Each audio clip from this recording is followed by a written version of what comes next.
Hi guys, ayan na po yung dog kahapon. Inampun na po siya ng kapitbahay namin. Yung isang babae, inampun din ng kapitbahay namin. Siya, ayan na, inampun ng kapitbahay namin. Mabait naman po siya. Ayan, yung pusa ko, kinukulit siya. Gusi! Gusi ba pangalan mo? Ha? Yan po yung nawawala kahapon. Wala pang nagkiklaim. Inampun na ng kapitbahay ko.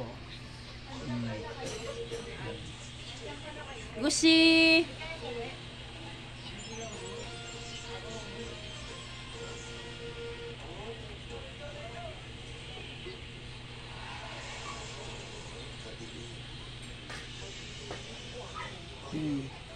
Gusi!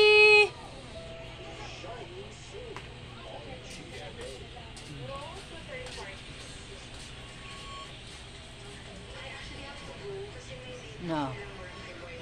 Dito ka na lang. Diyan ka na lang kay Lola Alice.